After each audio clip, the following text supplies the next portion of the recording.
and may it please the court. My name is Michael Hanley, and along with my co-counsel, Valerie DeRosier, we represent the petitioner in this matter, Mr. Max Strong, hereafter referred to as Mr. Strong. I will show that Mr. Strong enjoys the protection of the First Amendment when asking for an immediate donation of money, and that the City of Starwood's Ordinance Section 22-13 prohibiting aggressive panhandling is unconstitutional on First Amendment grounds and therefore invalid. Ms. DeRosier will then show that the subsequent search of Mr. Strong's Tinton campsite was an unconstitutional violation of his Fourth Amendment right against illegal search and seizure. Madam Chief Justice, I will need no time for rebuttal. So we'll begin with the law. The First Amendment to the United States Constitution guarantees the protection of the people's right to the freedom of speech. This right is applied to the states via the Due Process Clause of the 14th Amendment. In Village of Schaumburg v. Citizens for Better Environment and Blitch v. City of Slidell, courts held that the First Amendment's protection extends to even panhandling and solicitation. It was further determined in McLaughlin v. City of Lowell that panhandling is an expressive act, conveying a message of need, whether or not the beggar speaks. Therefore, panhandling, or begging, if you will, is protected speech, and the respondent does not dispute this. So why does Starwood's anti-panhandling ordinance violate the First Amendment's protections? Because it's content-based and it does not survive strict scrutiny. And it's not narrowly tailored to use the least restrictive means to serve a compelling government interest. We'll begin with content-based. In Reed v. Town of Gilbert... Back up just a second and tell me quickly the facts of this case, how we got here. Oh, yes, Your Honor. I'm sorry. Mr. Strong was panhandling in downtown Starwood. The panhandling ordinance says that you can't approach within 8 feet of an individual and make an immediate solicitation for money. He was overheard by a police officer making that solicitation and standing within 8 feet. He insisted to the person that came by, "Come on, man, can't you give me some change? I'm trying to survive." The policeman arrested him based on this ordinance, which we submit is unconstitutional. As pursuant to that arrest, he was brought to his campsite. His tent was searched.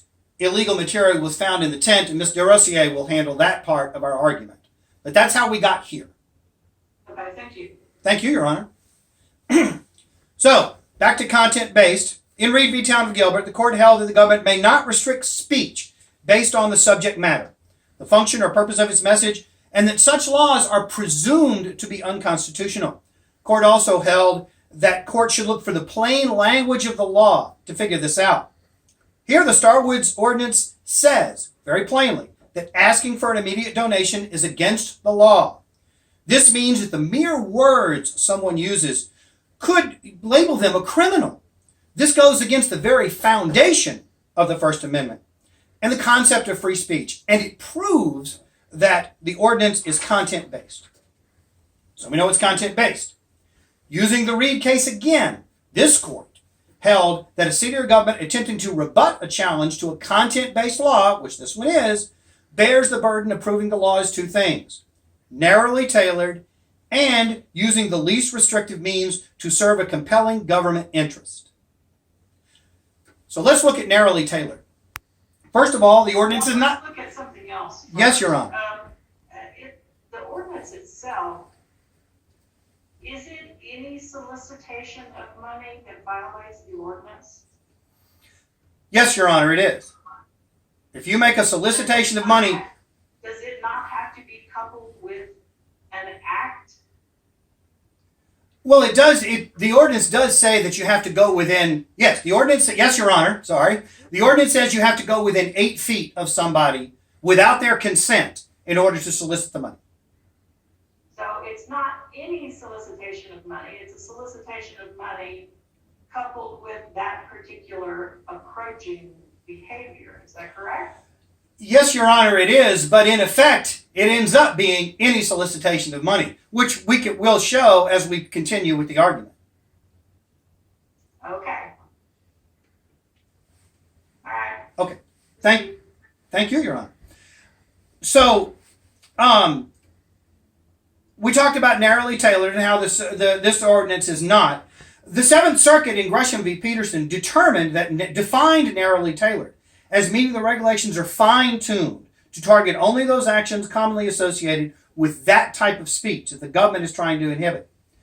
So the methods chosen cannot be broader than necessary to achieve the government's interest. And it follows that in any law that totally prohibits begging in all public places is void for vagueness and cannot be considered narrowly tailored. Now, when you talk about any and all, in effect, this ordinance does that very thing. We'll go on, but let's take a look at the legitimate government interest that's involved here, because that's an important point. In Ward v. Rock against racism, this court held that a regulation must be narrowly tailored, which we've established this one cannot be, to justifiably impact freedom of speech if the asserted government interest would be accomplished without the regulation. Or to put it simply, can the government do what it needs to do without limiting free speech? So if you take a look examine the interests that Starwood wants to assert, Starwood claims its interests are three: revitalizing the local economy, curtailing encroachment into the private space of pedestrians, and protecting public safety. The local economy, if you look at the economic issue, there's no evidence that arresting individuals who are overheard asking for money while appearing to stand close to a prospective donor could promote more jobs or spending in the area. This court held in Edenville v. Fain that the government body has to demonstrate that the harm it asserts are real, and that any restraints it seeks to place on commercial speech will actually deal with the problem. Furthermore, in McLaughlin v. City of Lowell, the court held that the promotion of business and tourism does not meet the level of compelling government interest required to survive strict scrutiny. So the first, revitalizing the local economy, that justification is gone. It's out. Encroaching on the private spaces of others, the judge in McLaughlin said that kind of thing held the rights of a privileged population over the rights of a less privileged population. Just because the privileged population, the people that shop downtown, live downtown, were not comfortable with the message being expressed. And he stated this would expand. Yes. Compelling interest here, really, public safety.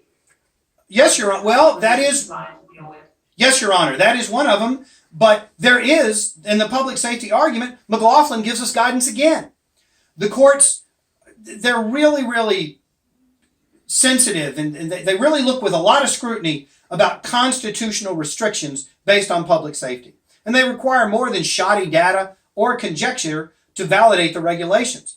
If we look at Blitch v. City of Slidell, they called their panhandling ordinance a bureaucratic overreaction to the issue.